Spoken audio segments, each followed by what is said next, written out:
Over the years, dogs have become an important part of the crime-fighting process. In this special report, Fox 31's Sean Stryker takes a closer look at what goes into training the four-legged force.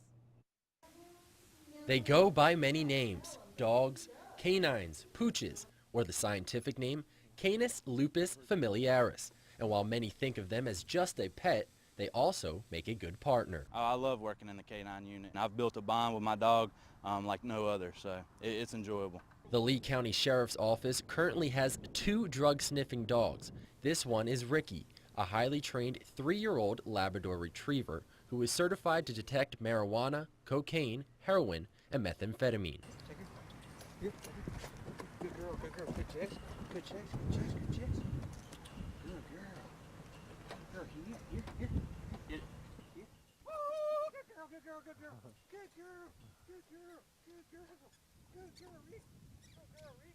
What canine Ricky was alerting to there was the odor of marijuana. Ricky goes through this type of training at least once a week, with the results being recorded. We want to be able to show the courts that, you know, they are reliable and that they do know what they're doing and they know the odors in which they've been trained to alert to. Just up the street, the Albany Police Department has a different type of dog. He's a German Shepherd, and he is what's called an EOD dog, which is for explosives. Kim Davis and her dog Booby train at least 16 hours a month, but it's not just the dog who benefits. It's training me actually more so than him, because he knows what he's looking for. It's me that can mess up. While the canine units at the Lee County Sheriff's Office and Albany Police Department detect drugs or bombs, the Marine Corps Logistics Base Albany has dogs that can do that and then some, such as scouting. If you have a suspect that runs into the woods, then we go in with the dog to find them, or let's say someone is lost in the woods.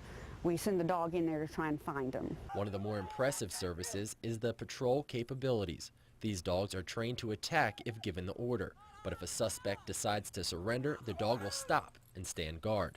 Now I wanted to see firsthand how powerful these dogs are. While the sleeve is very padded, I could still feel the power of the dog, enough to realize they're not something I would want to mess with. As you can tell, a lot goes into training these dogs, and that doesn't come at a cheap price. As much as $20,000 depending on the type of service they're trained for. Fortunately, the Lee County Sheriff's Office used seized drug funds to purchase their dog, and APD acquired theirs through GEMA for Homeland Security.